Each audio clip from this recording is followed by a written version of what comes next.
shockingly uncharacteristic that it led to one of the dumbest disqualifications in golf history.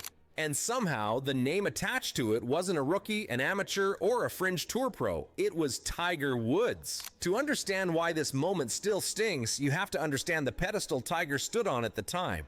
By the early 2000s, Tiger wasn't just a golfer. He was the rulebook's biggest enforcer.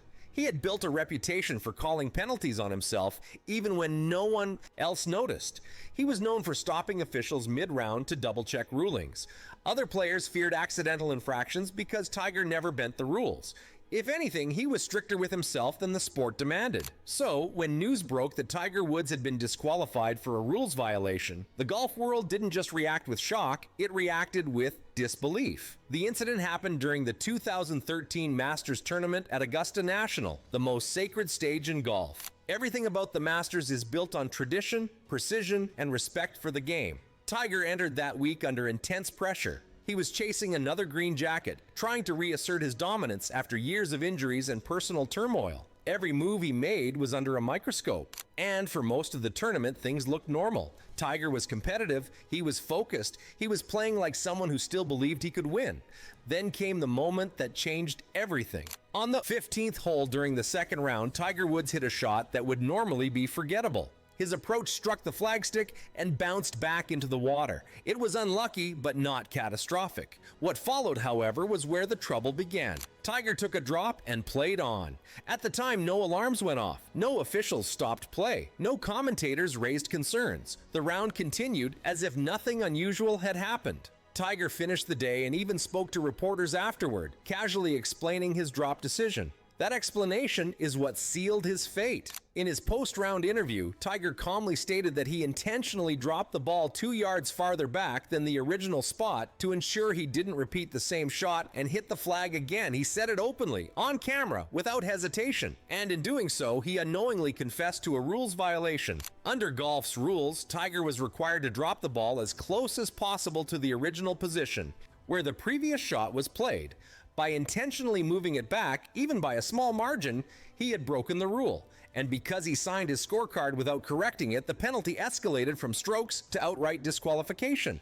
The golf world froze. This wasn't a gray area. This wasn't a complicated loophole. This was one of the most basic principles of the game. And Tiger Woods, the most experienced and disciplined player of his generation, had violated it on the biggest stage imaginable. What made it worse was that the violation wasn't discovered by officials on the course. It was discovered because Tiger explained it himself. He talked himself into a disqualification. The backlash was instant and brutal. Fans were divided. Some argued that Tiger should be disqualified immediately, no exceptions. Others claimed that officials had already reviewed the drop and allowed play to continue, so Tiger shouldn't be punished retroactively. The Masters Committee found itself in an impossible position. If this had been any other player, the ruling would have been straightforward. Disqualification. End of story. But this was Tiger Woods at Augusta, and the world was watching. In an unprecedented move, Augusta officials decided not to disqualify Tiger. Instead, they issued a 2-stroke penalty and allowed him to continue playing. The explanation was that tournament officials had reviewed the drop on Friday night and incorrectly ruled it legal, which protected Tiger from disqualification under Rule 33-7. The decision sent shockwaves through golf. Suddenly, the narrative flipped. What began as Tiger's dumb mistake turned into a full-blown controversy about favoritism, integrity, and whether the rules applied equally to everyone. Critics accused Augusta of bending the rules to protect its biggest star. Former players openly questioned the decision. Analysts called it the worst precedent in modern golf, and fans wondered whether any other golfer would have been given the same leniency. But here's the part that often gets overlooked. Even though Tiger avoided official disqualification, the damage was already done. The moment became symbolic. It shattered the image of Tiger Woods as the flawless rule-following machine. It exposed him as human, fallible, and capable of making a shockingly careless error under pressure. And, perhaps most importantly, it raised a haunting question. If Tiger Woods could make this mistake, what else was slipping? From that point on, the tournament unraveled for him.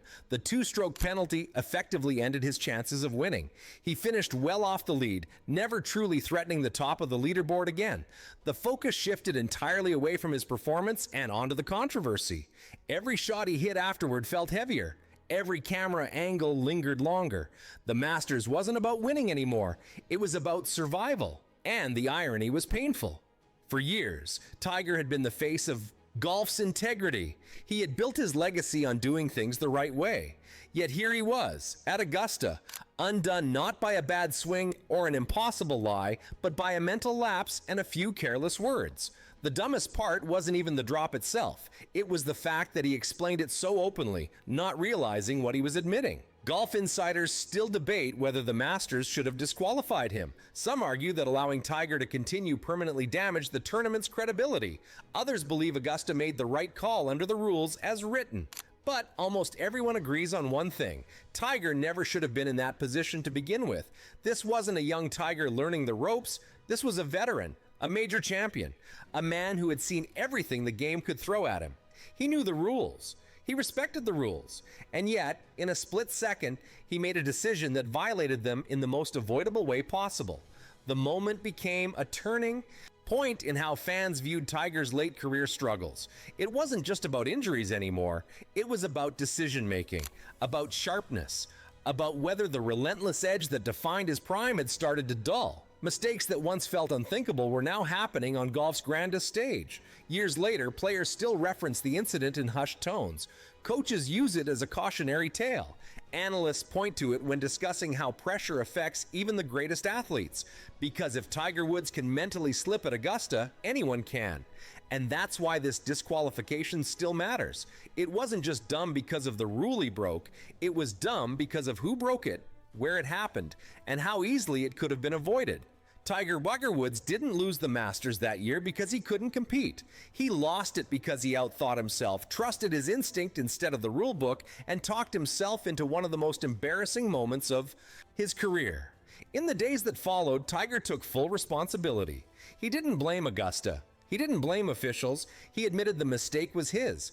He explained his thinking. He accepted the outcome. But that honesty didn't erase the sting. Golf is a sport where margins are thin and rules are unforgiving. And this moment proved that even the greatest player of all time isn't immune. If anything, Tiger's stature made the fall more dramatic. The expectations were higher, the scrutiny harsher, the disappointment deeper. In a sport obsessed with precision, Tiger's mistake was sloppy. In a tournament built on tradition, it was jarring. And in a legacy defined by control, it was devastating. Tiger Woods would go on to write new chapters, including one of the greatest comeback wins in sports history. But no amount of future glory can erase the fact that, for one moment at Augusta, the most disciplined golfer of all time made the dumbest mistake imaginable. And golf will never forget it. Tiger Woods didn't lose his legacy that day at Augusta, but he lost something just as important: the illusion of perfection. The dumbest disqualification in golf history wasn't about talent or pressure. It was about how even the greatest can outsmart themselves. One small decision, one casual explanation, and an entire tournament slipped away. That's the brutal truth about golf. It doesn't care who you are or what you've won before. At Augusta, the rules don't forget, and neither do the fans. Tiger would rise again, but this moment remains frozen in time.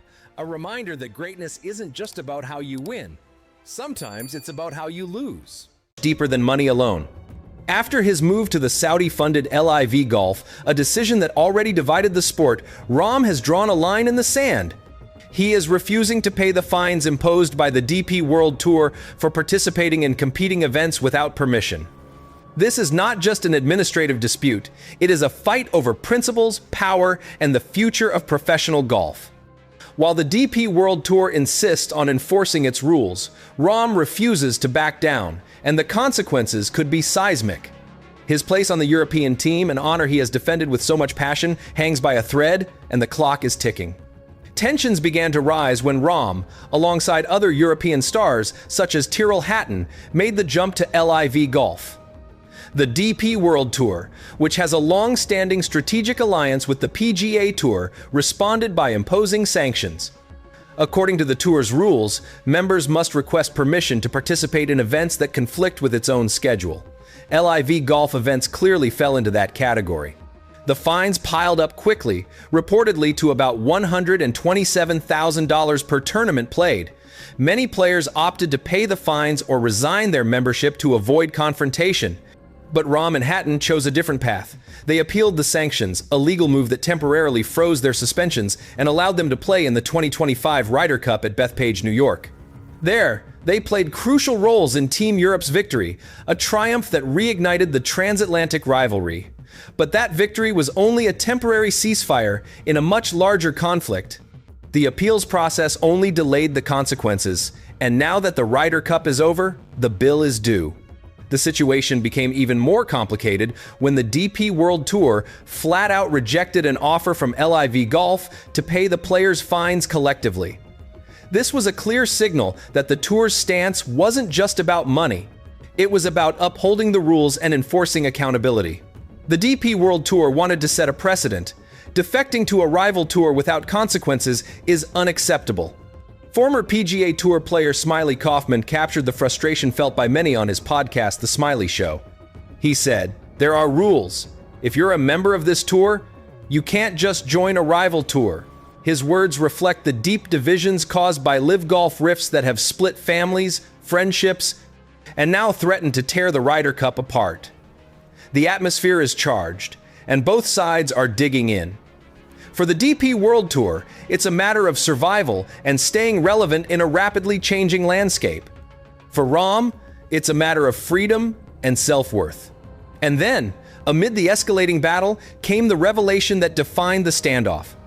Asked about the mounting fines and the looming consequences, Jon Rahm responded with a disarmingly casual remark that exposed the core of his attitude. With a smile, he said, "I completely forgot about it, which is a good thing." This comment, seemingly lighthearted, was actually a powerful statement. It showed that the fines did not intimidate him mentally. He had already moved on. It wasn't forgetfulness. It was a deliberate choice to ignore the DP World Tour's pressure. This revelation, combined with the news that the tour rejected LIV's settlement offer, made it clear that there was no simple way out. The lines had been drawn. The DP World Tour demanded that Rahm personally pay his fines to maintain his membership and Ryder Cup eligibility. Rahm's reaction made it clear he had no intention of bowing to pressure. The confrontation had become inevitable, and the stakes were higher than ever. The future of one of Europe's biggest golf icons in the world's most prestigious team event. The analysis of this situation reveals a complex web of pride, politics, and the changing economics of sport. Rahm's refusal to pay is not merely a financial decision, it is a symbolic act of defiance. By joining LIV Golf on a contract reportedly worth hundreds of millions, he has gained a level of financial independence previously unimaginable. From his perspective, the DP World Tour's fines are trivial, but the principle of being forced to pay a tour he sees as restrictive is unacceptable. He views himself as an independent contractor with the right to monetize his talent wherever he chooses. This clashes directly with the traditional membership model of the PGA and DP World Tours, which demand loyalty and exclusivity in exchange for a competitive platform. The DP World Tour's refusal to accept money from LIV reinforces their stance. This is not about money, but about control. They are trying to stem the flow of players to LIV and preserve their own value and authority. The implications for the Ryder Cup are enormous. If Rahm loses his membership, he is under current rules ineligible for the 2027 Ryder Cup in Adare Manor, Ireland. This would be a massive blow to Team Europe. Rahm is not just another player, he is a leader, an emotional engine, and a points machine. His partnership with Tyrrell Hatton was one of the highlights in Rome, and his passion for the event is unmatched. A Ryder Cup without Rahm would not only weaken Europe competitively, but also damage the credibility and prestige of the event itself. It raises the question, is the Ryder Cup still a battle between the best players in Europe and the United States, if some of the best players are sidelined due to tour politics? Fans, sponsors, and organizers are being forced to confront what matters more: tour tradition or the quality of competition. The pressure on the DP World Tour to find a solution will grow as 2027 approaches, but for now, they are standing firm. As the storm swirls around him, Rahm has decided to take a step back. He announced that he will take a 4-month break from the DP World Tour after a season that, despite 12 top 10 finishes, was disappointing by his standards, as it marked the first time since 2016 that he did not win a single individual title. His next scheduled appearance is the 2026 LIV golf season opener in Riyadh. This break could be seen as a period of reflection, but also as a strategic move. It gives tensions time to cool, but also increases pressure on the DP World Tour, which will have to do without one of its biggest stars for an extended period. The question hanging over the golf world is, who will blink first? Will Rahm ultimately decide that his Ryder Cup legacy is worth the fines? Or will the DP World Tour, under pressure from players, fans, and sponsors, adjust its rules and reach a compromise? The future of the Ryder Cup and Jon Rahm's career hang in the balance. Now that the dust has settled from the 2025 Ryder Cup, the golf world looks ahead, and Rahm's future is more uncertain than ever. The decision he makes will not only shape his career, but could also reshape the future relationship between the traditional tours and live golf. The 2027 Ryder Cup in a Dare manner looms on the horizon, and the thought of a European team without its Spanish talisman is unthinkable to many. Will he pay the fines and secure his